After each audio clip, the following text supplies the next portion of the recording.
Buen día, hermanos, ¿cómo están? Les voy a pedir que puedan estar buscando Efesios capítulo 3, versículos 14 al 21.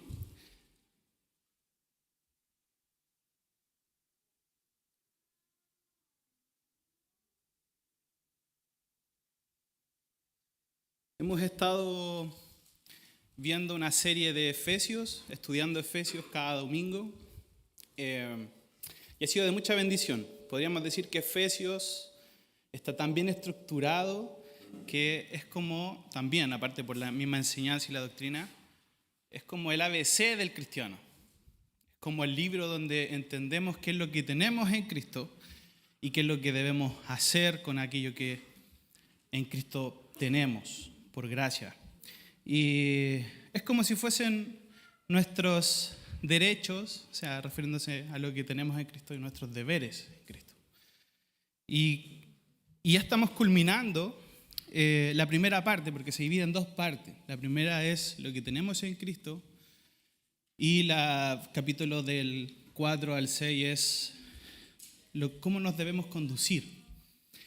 Y estamos terminando con una oración, la oración de Pablo, que no es cualquier oración, y ahí se va a dar cuenta por qué. Y quisiera preguntarle antes de comenzar algo que quiero que piense con calma, con un poquito, que se detenga a pensar un poco. ¿Cuántos sienten que entran en una especie de ciclo monótono en su vida? Algo así como despertar, ir a trabajar, volver del trabajo, cumplir con lo que debemos cumplir, sostener a la familia, pero es como un ciclo que se repite y se repite y se repite. Y es un ciclo en el que nos encontramos todos constantemente. Nos llenamos de actividades, hermanos. Nos preocupamos de la familia, que a la familia no le falte nada, por supuesto. Mantenemos nuestras cosas en orden. Y aunque muchas de estas cosas son buenas, a veces en el fondo terminan agotándonos más de lo que terminan fortaleciéndonos. Es lo natural de la vida. Y me imagino que a todos nos pasa, que entramos en este ciclo. Tal vez algunos piensen que no, y esperemos que sean el pensamiento y la motivación correcta. Pero a veces tratamos, hermanos, de encontrar una forma de sentir que nuestra vida es más que eso, ¿verdad? A veces intentamos buscar algo más. Vamos intentando vivir paso a pasito, como si tuviéramos un logro, una meta pequeña, tal vez a corto plazo, que queremos alcanzar. La alcanzamos, pero luego sentimos que debemos hacer algo más, otra cosa más. Y todos buscamos conseguir una especie de estabilidad, de control, de no tener que pensar en el siguiente mes, cómo voy a sobrevivir el mes o cómo voy a terminar el mes. Pero lo que sucede también es que nos aferramos tanto a esa idea de control, de mantener todo en control, en paz, a esa necesidad de sentirnos cómodos y también seguros, que sin darnos cuenta empezamos a vivir en función de eso. Y hermanos, empezamos a temer que algo nos quite ese sentimiento de seguridad. Empezamos a temer cualquier cosa que altere esa paz, esa tranquilidad que estamos teniendo debido a cómo vivimos. Y estamos en un lugar muy cómodo, hermanos. Chile, para un cristiano, podríamos decir que es un lugar cómodo todavía. Quizás demasiado cómodo. Y nos hemos adaptado a esta vida de tranquilidad, de seguridad, y le tenemos un poco de miedo a lo que podríamos vernos de ahí, incluso si eso significa vivir de verdad en la profundidad que el Señor quiere que vivamos. Nos cuesta porque sabemos que vivir desde la fortaleza y el propósito que el Señor nos da nos llevaría a entregarnos de una forma que a veces no estamos dispuestos a aceptar. Y piénselo porque todos hemos estado ahí o estamos ahí. Todos tenemos trabajo, todos tenemos responsabilidades. Tal vez alguien que no tiene trabajo y me imagino también que es una lucha fuerte. Pero cuando no lo tenemos, claro que es una lucha. Pero todos estamos viviendo, tenemos nuestra casa tal vez, o estamos arrendando, etc. Y estamos viviendo simplemente, viviendo.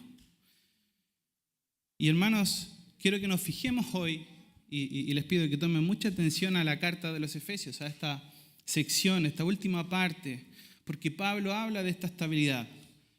Pablo habla acerca de la seguridad. Él sabía que aunque cumplamos nuestras responsabilidades, aunque vivamos cómodos, todos necesitamos una fortaleza que no se vaya, una plenitud. Y esta plenitud no proviene de nosotros ni de cosas que podamos controlar. Pablo no ora para que los creyentes tengan una vida libre de problemas o que mantengan sus cosas intactas, que nadie les mueva el piso ni les cambie absolutamente nada. Él ora para que recibamos una fortaleza interna que nos permita vivir en una verdadera paz, en un real amor y llenos de propósito, pero propósito verdadero. Y hoy vamos a profundizar en esta oración, porque en ella, hermanos, vamos a encontrar el camino para vivir con esta fortaleza y la plenitud, que no depende de nuestras circunstancias, de lo que suceda alrededor. Amén. Vamos a orar. Señor, gracias Padre te doy porque eres bueno. Señor, tú sabes que estoy aquí por tu misericordia nada más, por tu gracia, compartiendo tu santa palabra. Tú sabes que no soy digno, Señor, de ni siquiera mencionar tu nombre, Padre, pero por tu misericordia, Señor, estoy aquí, por la gracia, Señor, que nos diste a través del sacrificio de Jesucristo. Gracias te doy porque usas, Señor, un instrumento que no es santo, pero por Cristo soy santo, Señor. Por Cristo he podido, Señor, alcanzar salvación y me usas, Señor. Yo solo te pido, Padre, que tú permitas que hoy podamos escuchar tu palabra, Señor, y que tu palabra también penetre en nuestros corazones. No solo bordee lo externo, Señor, y que solo escuchemos, pero no oigamos realmente, Señor. Te pido, Padre, que tú prediques esta mañana, Señor. Gracias, en el nombre de Cristo Jesús. Amén. Amén. Efesios 3, 14, versículo 14 y 15. Y hoy, mientras empezamos a ver el pasaje, le invito a que veamos el inicio de esta oración de Pablo. No es una oración cualquiera, como dije. Hay algo especial en estos primeros 2 versículos. Son una invitación no solo a escuchar, sino a entrar en la misma postura y la misma actitud que tuvo Pablo al hacer esta oración. Y miren cómo empieza el verso 14, por favor. Lean conmigo.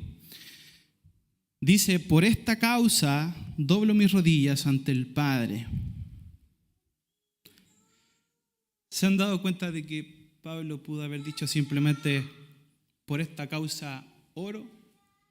Por esta causa voy al Padre, sin dar detalles de su postura, por supuesto. Pero él elige decirnos con atención que está doblando sus rodillas. ¿Y por qué? ¿Por qué lo hace? Bueno, aquí hay algo importante. Y desde ya les aviso, cada palabra que está escrita en la Escritura no está escrita porque sí. Cada cosa que usted ve, cada puntuación, todo es inspirado por el Señor. Y debemos tomar en cuenta todas estas cosas. Por esta causa, al decir por esta causa, Pablo está refiriéndose a todo lo que ha dicho antes, primeramente. ¿Qué es lo que ha dicho antes? Y esto es clave para entender su oración. Debemos ponernos en contexto. Si miramos un poco atrás, Pablo acaba de hablar del plan de Dios para unir ¿a quiénes? A los judíos y a los gentiles, personas que eran de orígenes distintos. en una sola ¿qué? Como decía el hermano Jonathan, en una sola familia en Cristo. Eso es lo que acaba de decir, por eso que dice por esta causa. Es una familia espiritual creada por Cristo Jesús, somos uno en Cristo. Y este es el contexto que lleva a Pablo a orar acerca de este evangelio, que era un misterio y que fue revelado a nosotros. Él ora porque entiende lo grande que es el llamado de Dios, hermanos. Y sabe que los creyentes necesitan algo más que sus propias fuerzas para vivir en esta unidad. No es fácil vivir en unidad. Y es una nueva realidad, hermanos, es una nueva realidad de familia espiritual en la que estamos insertos, la que fuimos adoptados y ahora somos uno. Y luego dice que dobla sus rodillas ante el Padre. Ahora imaginen la situación un poquito. Pablo está en la cárcel, ¿verdad? Cuando escribió esta carta. Imagínense a Pablo en oración. Y déjenme mencionarles que en su cultura, la cultura judía, no acostumbraba a orar de rodillas. Oraban de pie, sobre todo si estaban en el templo. Así que arrodillarse significaba una entrega especial, una postura de humildad absoluta. Cuando Pablo se arrodilla está diciendo: Señor, no me acerco con orgullo. No me acerco con la idea de que tengo todo resuelto. Vengo porque sé que soy completamente dependiente de ti. Arrodillarse es una manera de rendirse y quiero que pensemos en nosotros por un momento. ¿Cuándo fue la última vez que en lugar de llegar ante Dios con una lista de deseos, con una lista de cosas que tú necesitas, simplemente te acercaste en silencio, tal vez no doblando tus rodillas, pero sí doblando tu corazón, reconociendo nuestra necesidad de Dios? ¿Cuándo fue la última vez que lo hiciste? Hermanos, hay algo poderoso en esta postura. Es algo que nos ayuda a reconocer que todo lo que tenemos y todo lo que somos depende de Él, de Dios. Pablo se arrodilla también ¿ante quién? Ante el Padre. No es un título distante o frío, ¿verdad? Sino un título lleno de amor y relación también. También es una figura de autoridad, sí, por supuesto, pero también como el que cuida de nosotros. Esta imagen es como si un niño estuviese corriendo a los brazos de su padre. Este no es un cualquier ser supremo, hermanos. Es el Padre que conoce a cada uno de sus hijos, que sabe tus necesidades y que tiene un amor personal e infinito por nosotros. Esto es maravilloso. Es una imagen muy familiar, muy tierna, llena de amor y llena de relación.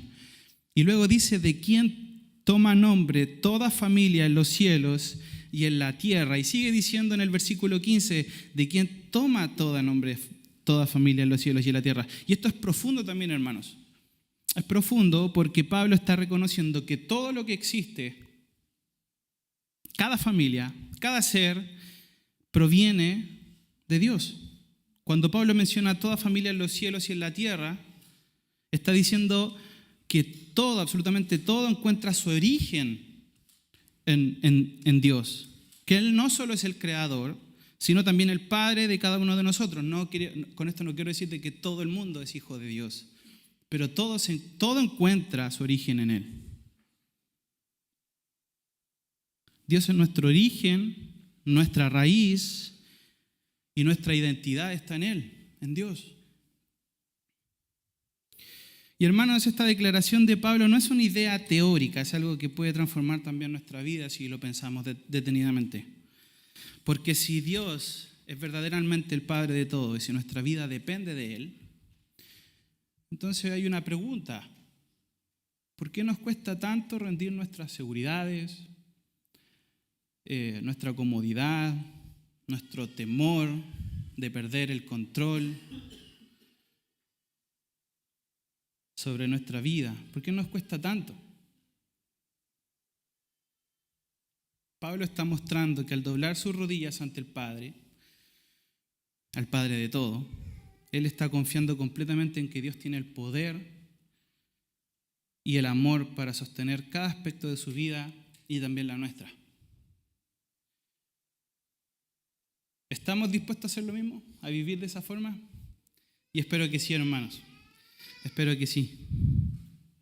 Ahora quiero que piense un momento en algo que nos afecta a todos, el concepto de la fortaleza. Porque vivimos en una sociedad que suele valorar la fuerza, la fortaleza.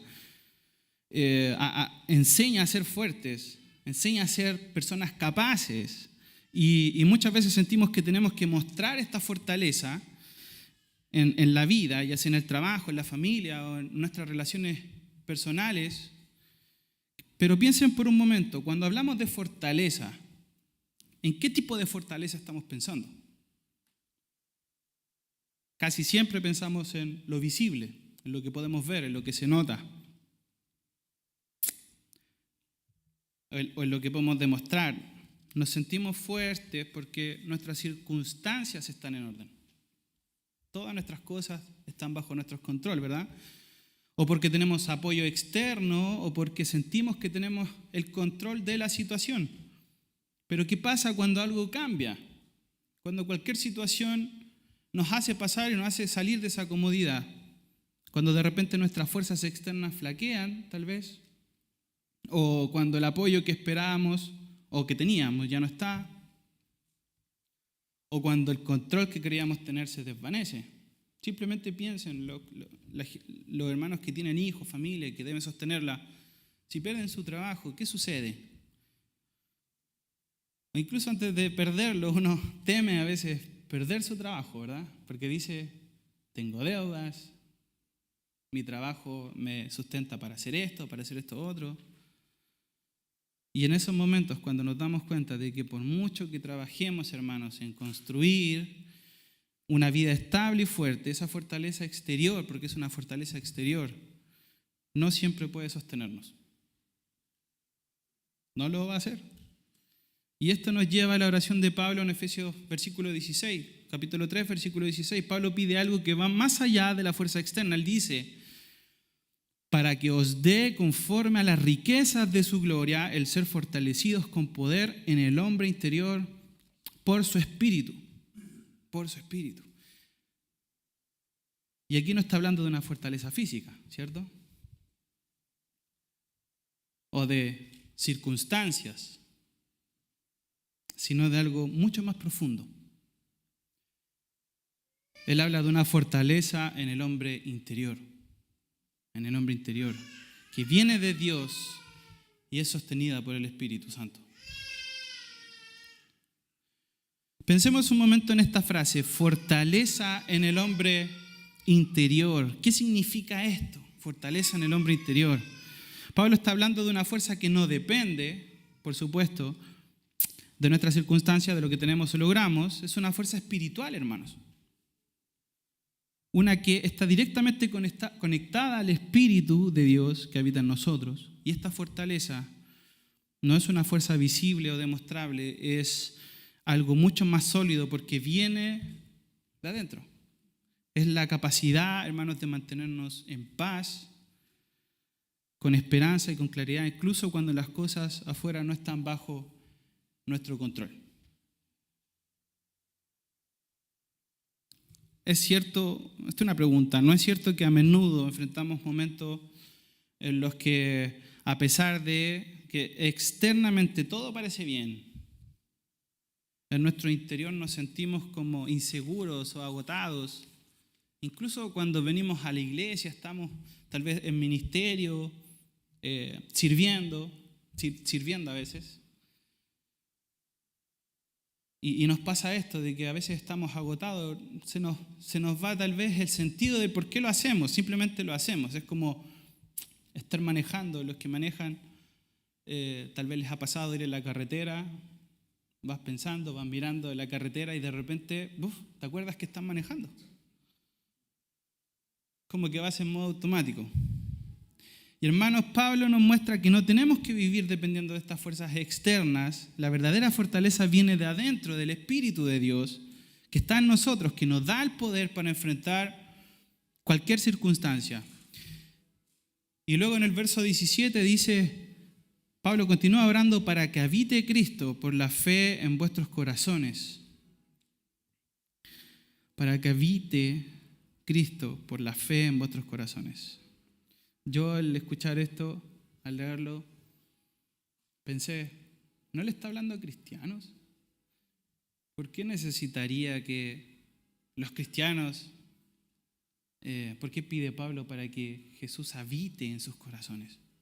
¿No está habitando ya? Y me resultó un poco extraño esta petición de Pablo. ¿Qué pasaba en Éfeso? ¿Qué sucedía en Éfeso? ¿Por qué Pablo pide esto? Y no era cualquier oración, como vimos, sino que es una súplica. Era algo que ameritaba arrodillarse. Y Pablo va más allá de esto. No solo pide la fortaleza, pide que Cristo mismo habite en nosotros. Y esta oración, hermano, aplíquela a su vida también. No es solo para Éfeso o para los efesios, es para usted. La palabra para habitar que se utiliza aquí no significa simplemente visitar o estar de paso.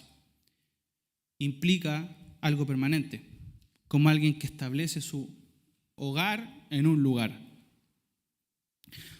Pablo está pidiendo que Cristo quiera hacer de nuestro corazón un hogar, su residencia, no una visita de vez en cuando. Y pensemos en lo que esto significa, hermanos, para nosotros. Les pido que por favor analice su vida. Cuando alguien viene a su casa, cuando alguien viene a nuestra casa, solo de visita, ¿qué es lo que hacemos? Tal vez arreglamos un poco, lo recibimos bien, ¿cierto? Pero sabemos que en algún momento esa persona se va a ir. Y contamos con ello, por supuesto, de que no se quede ahí mucho rato tal vez. En cambio, cuando alguien viene a quedarse, ¿qué es lo que hay que hacer? Eso lo cambia todo. Lo cambia todo. ¿Por qué? Porque empezamos a reorganizar el espacio, empezamos a ceder el control de ciertas cosas para hacer el lugar. Tal vez nos deshacemos de ciertas cosas para hacer el lugar. Y así, poco a poco, nuestro hogar se convierte en un lugar, ya no solo de uno, sino que compartido. En un lugar compartido. Y cuando Pablo ora para que Cristo habite en tu corazón, en mi corazón, nos está invitando a permitir que Cristo transforme nuestra vida. Que no solo esté presente de vez en cuando, sino que sea el centro y más aún cederle el señorío de cada rincón de nuestro ser. Entonces, la pregunta lógica aquí sería, ¿hemos permitido que Cristo haga esto con nosotros? Porque a veces, sin darnos cuenta y también dándonos cuenta, dejamos que Cristo esté en nuestra vida así, pero como un invitado, como alguien que llamamos cuando necesitamos ayuda, ¿o no? Pero no como alguien que vive allí, que hace su residencia allí, que está constantemente. Sin embargo, hermanos, Pablo ora para que Cristo habite. ¿Por qué lo hace? Porque sabe que lo necesitamos. Sabe que también Éfeso lo necesitaba, los efesios, los cristianos allí. Pablo ora para que Cristo habite, para que permanezca y transforme todo lo que somos y que a través de esa residencia experimentemos, hermanos, la fortaleza verdadera. Esta fortaleza interior que solo Dios puede darte. Y amigos y hermanos, ¿Está Cristo habitando en tu corazón realmente? ¿Está Cristo residiendo permanentemente ahí o simplemente es una visita que hacemos los domingos?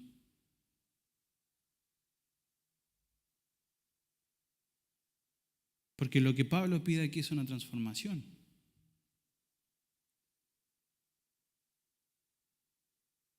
Y no una transformación cualquiera, es una transformación total. Una vida sostenida por el amor de Cristo, por su poder, no por fuerzas externas, no por las cosas que tenemos o el control que poseemos, hermanos. Si permitimos que Cristo habite y que el Espíritu nos fortalezca en el hombre interior, entonces y solo entonces vamos a encontrar la fortaleza que necesitamos. Esta paz que no depende de nosotros. Y no importa lo que suceda afuera. No importa. Porque todo el control es de aquel que vive en nosotros, hermanos.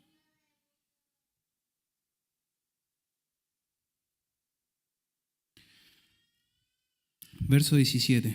Y en los próximos versículos de esta oración, Pablo continúa revelando algo especial para la vida cristiana. Algo especial para nuestra vida, la importancia de ser arraigados y cimentados en amor. Y estas palabras suenan como conceptos hermosos, incluso son poéticos, podríamos decir. Pero lo que Pablo está diciendo aquí es muy práctico y poderoso, hermanos. Es muy práctico y poderoso. Es poderoso para nuestra vida diaria, para nuestro vivir. Miren cómo dice el verso 17. Para que arraigados y cimentados en amor. Pablo usa aquí dos imágenes que son muy familiares para nosotros. La primera tal vez porque vivimos en Melipilla, somos medios campesinos, pero es un concepto agrícola.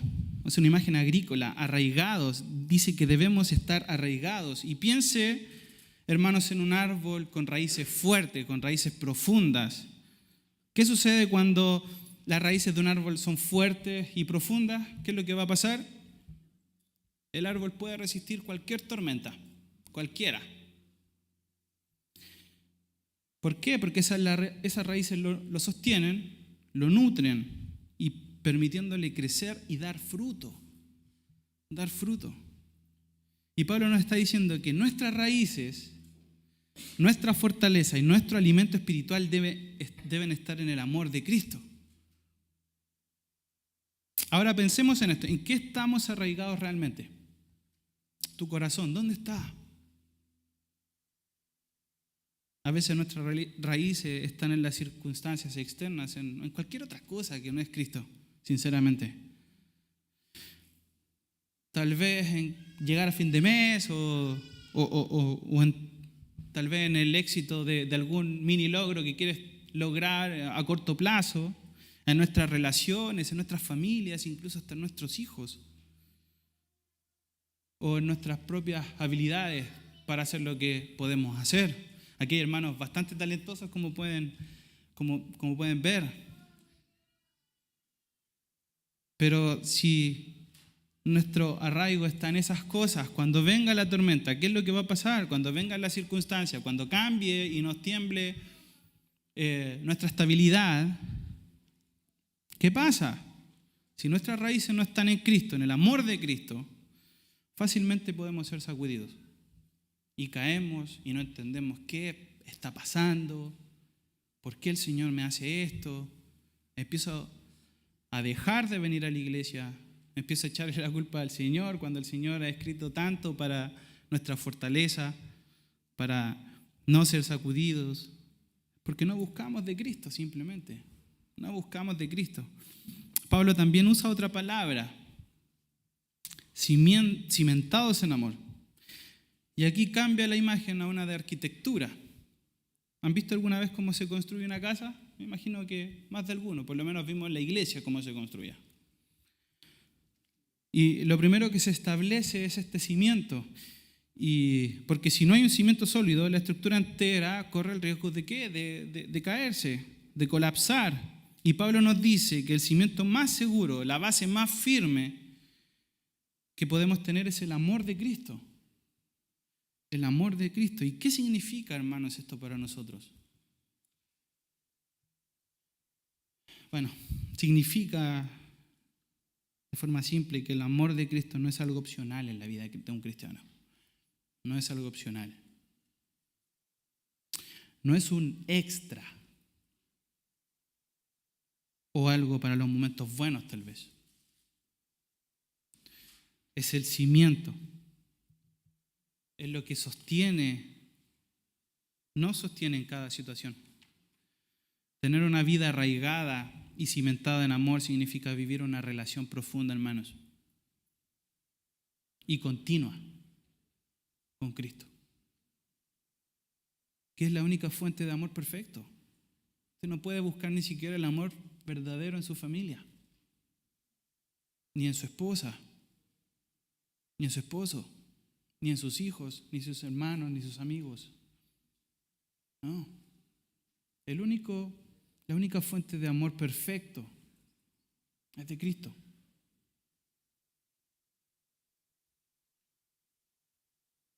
Solo así nos vamos a asegurar de que ese amor no nos va a fallar, hermanos, ni nos va a abandonar.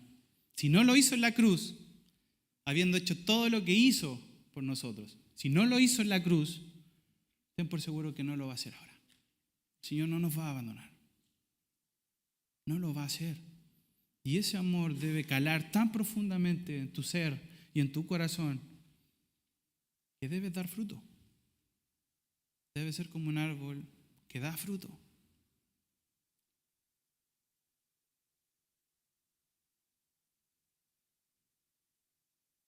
Buscar al Señor todos los días. ¿Cuesta? Cuesta al principio. Cuesta al principio. ¿Por qué? Porque tu carne, nuestra carne, porque el mundo, porque el diablo incluso, no quiere que busquemos a Cristo, no quiere que busquemos su amor, su evangelio, que leamos la Escritura. Hermanos, si empiezas con un capítulo, simplemente un capítulo y unos 2 minutos de oración, es poco. Pero si empiezas con un capítulo y 2 minutos de oración, es mucho más que el resto que hiciste la semana pasada, que es 0. Si no le estás buscando, si no estás leyendo su palabra, si no estás inquiriendo en encontrar las verdades que el Señor tiene para ti, en este amor revelado a nosotros, te vas a caer. Y te vas a caer feo tal vez.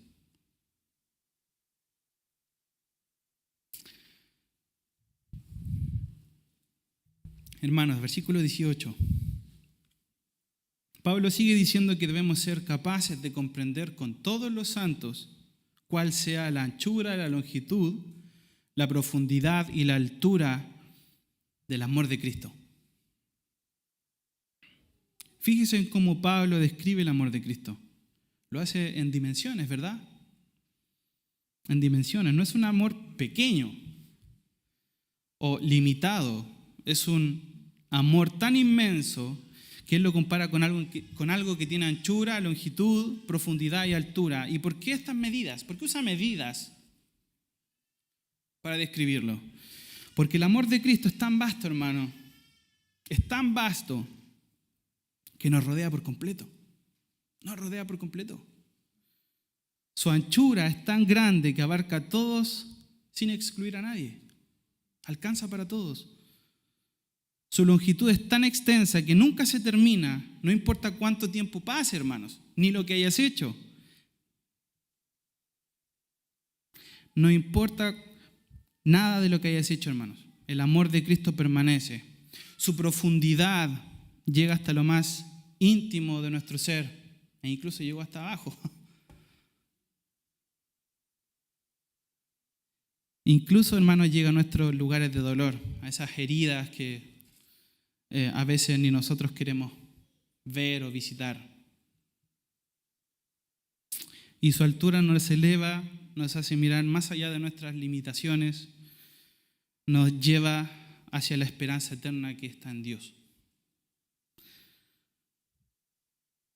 Ahora bien, el versículo 19 de Pablo dice algo que parece un poco paradójico. Dice, y de conocer el amor de Cristo que excede a todo conocimiento. Fíjese en esto. Pablo nos pide que conozcamos un amor que al final excede a nuestro conocimiento. ¿Y por qué lo hace? ¿Qué significa esto? Significa que este amor es tan vasto y tan profundo que, aunque podamos conocerlo y experimentarlo, nunca vamos a poder agotarlo. Nunca vamos a agotar el amor de Cristo o comprenderlo por completo. Por más que crezcamos en nuestra relación con Cristo, siempre habrá más de su amor que descubrir. Siempre. Más de su gracia que experimentar. Entonces, esto es lo que Pablo está pidiendo. No se trata solo de entender el amor de Cristo en nuestra mente, sino de experimentarlo, de vivirlo profundamente, de sentir ese amor en cada área de nuestra vida, incluso en los momentos de dificultad, incluso cuando parece que no entendemos todo lo que sucede a nuestro alrededor y hemos estado orando a nuestra iglesia juntos por situaciones que no entendemos, ¿cierto? Y hermano, quiero invitarle a que piense en esto de forma personal. ¿Conocemos realmente este amor? ¿Conoce realmente este amor? ¿Estamos arraigados y cimentados en el amor de Cristo o solo lo conocemos de manera superficial? Pablo nos está mostrando que el amor de Cristo es un amor infinito. Es un amor activo, es un amor transformador. Y nos está invitando a sumergirnos en este amor.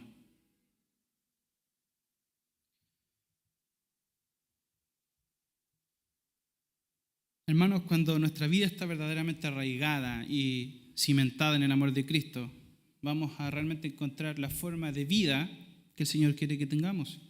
Una fortaleza que no depende de nosotros, ni de lo que pasa afuera, ni en la política, ni con los políticos, ni en las noticias, ni los asesinatos tal vez, todas las cosas que suceden afuera, porque encontramos una base inquebrantable en Él. Y espero que esté listo para abrirse a ese amor. Versículo 19, parte B. Llegamos al clímax de esta oración. Miren cómo termina el versículo 19. Dice, para que seáis llenos de toda la plenitud de Dios. Y pensemos un momento en estas palabras. Para que seáis llenos de toda la plenitud de Dios. Pablo no está hablando aquí de una fe parcial, por supuesto, o de una relación ocasional, o de una vida cristiana superficial. Él ora para que los creyentes, para que nosotros lleguemos a experimentar la plenitud, la totalidad de la presencia y el amor de Dios en nuestra vida. No es algo pequeño para pedirle a Dios, ¿verdad? Es algo gigantesco.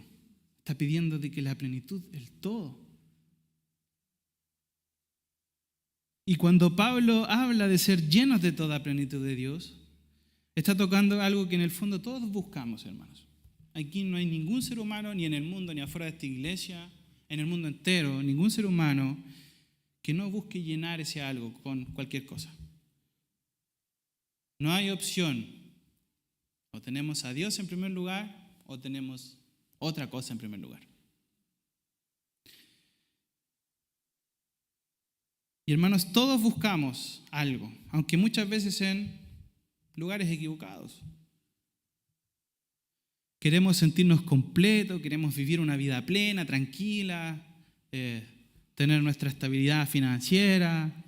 Y eso no es algo malo, es natural en el humano, producto de nuestra naturaleza caída, pero a menudo intentamos llenar esa necesidad con cosas que en realidad nunca nos van a llenar del todo. Nunca. Piensen, en la sociedad en la que vivimos, cada día se nos dice que nuestra vida estará completa si logramos esto o aquello, si tenemos ciertos bienes o si alcanzamos ciertos logros, ciertos éxitos como tu carrera, etc. Vivimos en una época que nos promete esta plenitud temporal y la prueba de eso es que siempre volvemos a sentir ese espacio, ese vacío, después de cumplir tu logro. ¿Qué hago ahora? Una nueva guitarra, una nueva batería, no sé, la lavadora, cumplir un logro de sacar un certificado de algo, que me asciendan en el trabajo, el logro de juntar cierta cantidad de dinero para este mes, para poder invertirlo, etc. Un sinfín de cosas que si terminas, luego vas a tener otra. Con mi esposa siempre decimos, las necesidades son infinitas. Las necesidades son infinitas.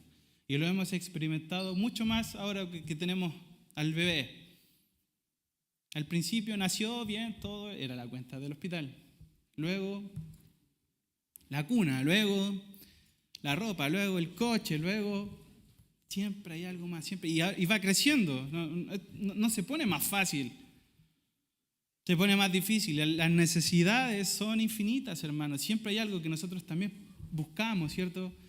Es decir, ya no nos queremos, no queremos gastar más dinero, queremos poder juntar dinero. Pero no podemos, porque siempre hay algo más. Y cada vez es paso a pasito, paso a paso.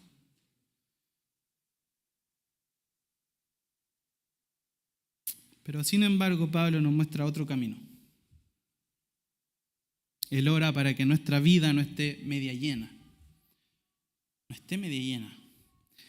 O con algunas áreas satisfechas, algunos logros cumplidos. Él pide que seamos llenos, escúchame bien, llenos de toda la plenitud de Dios. Hay una película que yo no la he visto sinceramente, pero he visto solamente una escena parece que era un neurólogo en una conferencia y alguien pregunta, ¿qué pasaría si utilizáramos el 100% de nuestro cerebro? Porque no sé si ustedes sabían que se dice que uno no ocupa como el 10% o algo así. La verdad no sé cuál es el porcentaje. Y el neurólogo dice el 100% y se va al espacio, empieza a pensar en las eternas posibilidades que sería utilizar el 100% de nuestro cerebro. Pero hermanos, esto que dice Pablo es mucho más poderoso y mucho más profundo que eso. Es totalmente inimaginable. ¿Qué significa que seamos llenos de toda la plenitud de Dios?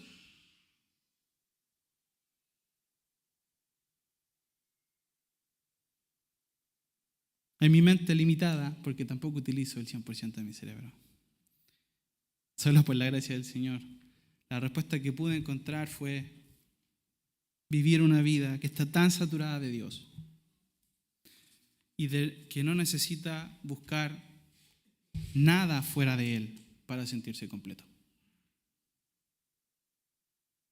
Ser llenos de Dios significa vivir de tal manera que nuestro carácter, nuestros pensamientos y nuestras decisiones están moldeadas por su presencia. ¿Cómo podemos o cómo se ve esto en la práctica? ¿Qué significa realmente vivir llenos de la plenitud de Dios? Significa que nuestras prioridades y nuestras metas, esos logros que siempre buscamos cumplir, empiezan a alinearse con el corazón de Dios. Todo. Empezamos a ver nuestro propósito no en lo que nosotros queramos o en lo que nosotros pensamos que necesitamos, sino en lo que Él quiere. No en lo que el mundo define para ti como éxito o como logro personal. La plenitud de Dios nos lleva a vivir desde una paz que no depende de que todo esté bien a tu alrededor. sino de saber que Dios está en nosotros y con nosotros en cada momento. Y déjeme decirle que pocas veces yo he visto en cristianos esa plenitud, esta vida. Pocas veces. Y me atrevo a decir que una sola vez. Y es triste. Porque todos vivimos preocupados por el mañana. Todos. Todos vivimos de acuerdo a lo que nosotros pensamos que necesitamos o lo que la sociedad define para ti como una carrera, como el trabajo ideal, como ascender, como tener una buena salud, buena estabilidad económica. Todos, hermanos, y de aquí creo que me puedo equivocar, por supuesto, pero creo que no se salva a nadie. Sinceramente. Nadie. Pero Pablo por eso está pidiendo con una súplica, arrodillado ante el Padre, totalmente dependiente por nosotros.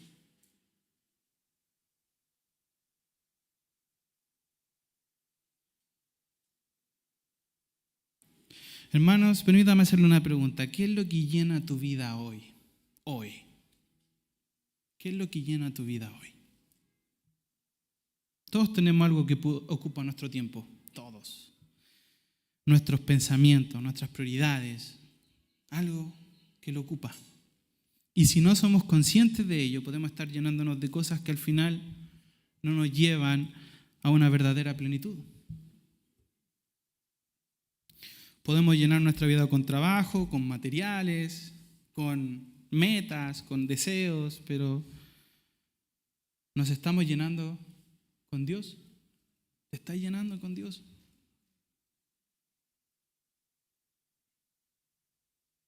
Como dije, nada de lo que está escrito en este libro, ni en la Escritura, pasa por desapercibido. Todo tiene sentido y todo nos enseña algo. Pablo nos invita a ver más allá de lo que es temporal, hermanos. Y nos invita a abrazar una vida que esté completamente llena de Dios. Cuando nos llenamos de Dios, su amor comienza a cambiar nuestra vida de la manera en que tratamos a los demás incluso. Su paz transforma la forma en que enfrentamos las dificultades. Nuestros ojos ven todo diferente. Nuestra mente piensa como Cristo. Y su sabiduría guía nuestras decisiones. Ya no es lo que nosotros queremos o pensamos, es lo que Él quiere. Y su gozo, hermano, nos da esperanza incluso en medio de la adversidad.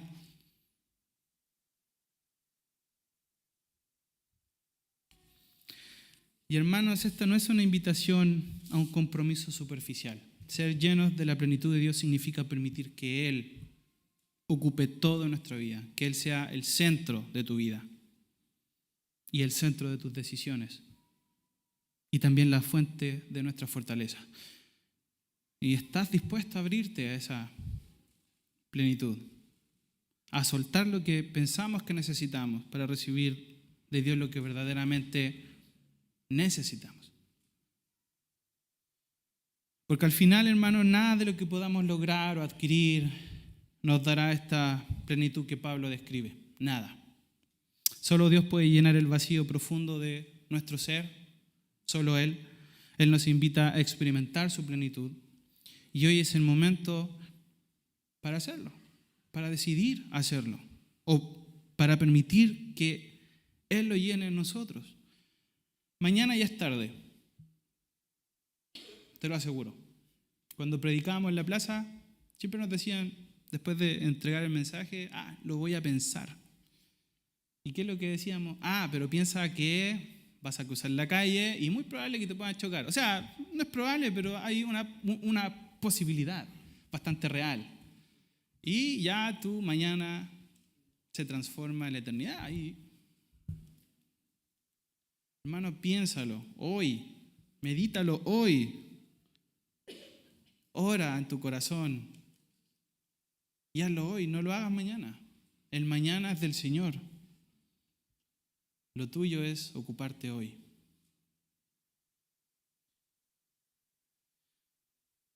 Y hermanos, ¿cuál es nuestro deseo?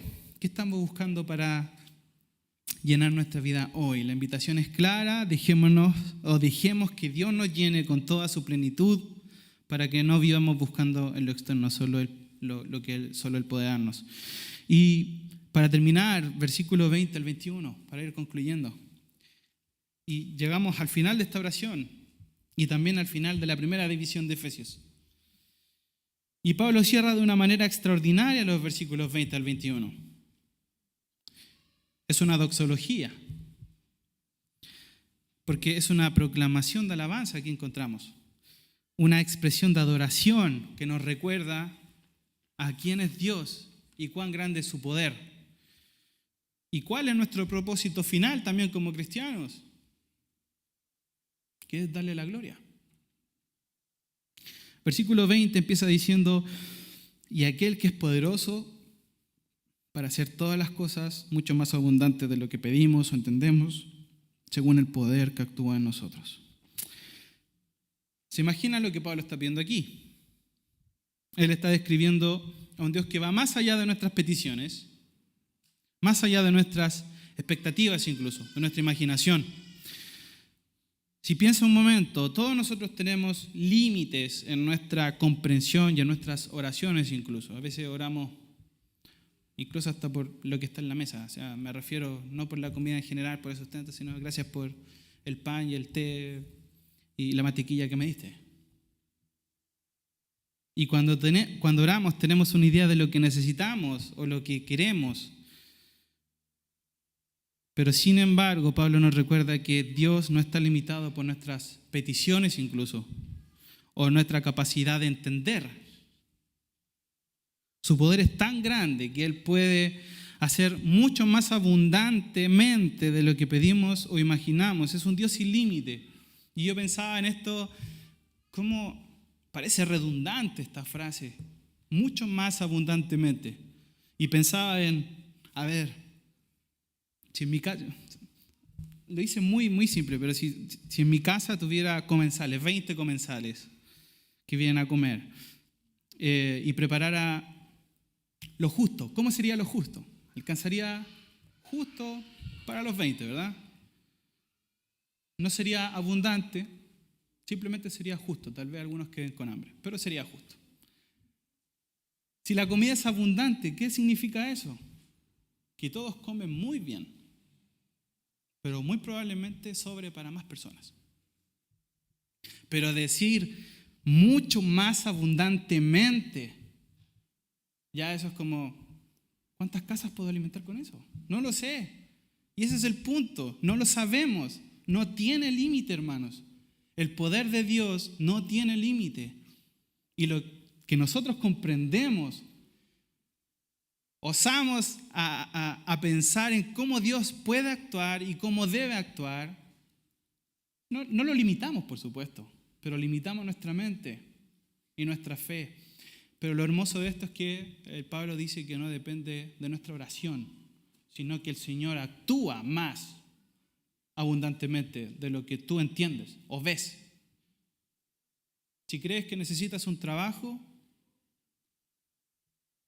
el poder de Dios tal vez movió montañas, montes, ríos para que tú tuvieras un trabajo.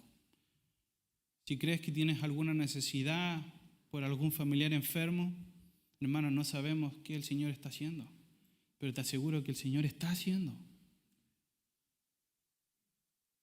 Y esto es un balde de agua fría para nosotros, para bajarnos en humildad e hincar nuestras rodillas y no pretender que entendemos todo lo que el Señor hace por nosotros, o simplemente dejar de pensar en Él porque no respondió como tú pensabas.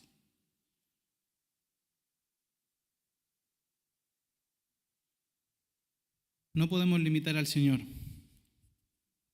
porque su respuesta es mucho más generosa, más amplia, más profunda de lo que podemos concebir.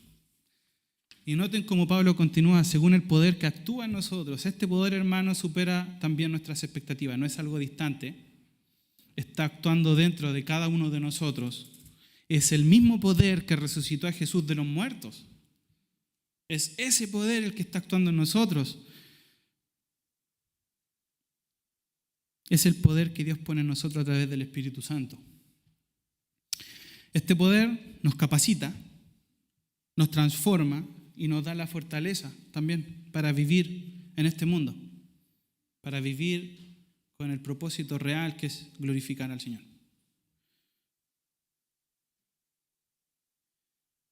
Hermanos, ¿tú realmente crees que el Señor es poderoso? Y esto no es no es un discurso motivacional. Parece, pero no lo es.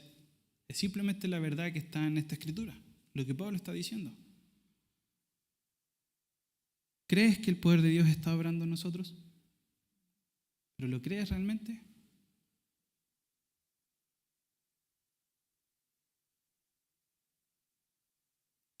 ¿Vives como si todo dependiera, o vives como si todo dependiera de tus propias fuerzas? ¿No? ¿Sí? Es fácil. ¿Tienes alguna preocupación? ¿Te preocupa qué vendrá mañana? El lunes, les recuerdo, van a trabajar. Si te preocupa, entonces ahí tienes una prueba. Ahí tienes una prueba.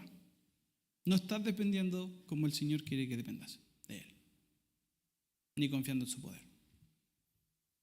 ¿Tienes a alguien enfermo? No está mal dolerse, hermanos, no me malentienda. No está mal dolerse con los hermanos que están pasando por mal momento. Es natural. Pero confiar en que cualquiera que sea el resultado de lo que estás pasando, el Señor tiene el control y es 1000 veces mayor y más gratificante y mejor de lo que tú puedes imaginar para tu vida y para los que te rodean. Esa es la forma de que debemos pensar. Y hermanos, luego en el versículo 21, Pablo nos muestra el propósito final de esta obra de Dios en nuestra vida. Dice: a Él sea la gloria en la iglesia y en Cristo Jesús por todas las edades, por los siglos de los siglos. Amén. Todo lo que Dios hace, todo el poder que Él despliega y toda la plenitud que quiere darnos tiene un propósito final. Y es darle gloria a Él. Es su gloria. Pablo nos dice aquí que la gloria de Dios es el propósito de la vida de un cristiano. Es el propósito de la iglesia. Dios no obra solo para que nosotros estemos bien, hermanos, o para que tengamos lo que necesitamos. Él obra para que su gloria sea vista en nosotros, sea vista en usted, para que su nombre sea honrado en la iglesia y en Cristo Jesús en cada generación y para siempre.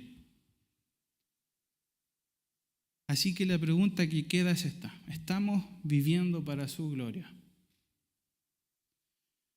Porque si todo el poder de Dios y toda la plenitud de su amor están obrando en nosotros, nuestra respuesta natural debe ser rendirnos y vivir para su honor.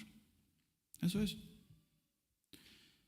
Todo lo que hacemos debe apuntar y dar gloria al Señor, a Dios. Entonces, hermanos, ¿cómo estamos respondiendo a esta grandeza de Dios?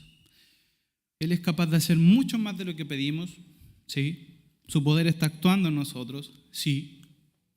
Y nuestro propósito es darle gloria en cada aspecto de nuestra vida. Hoy.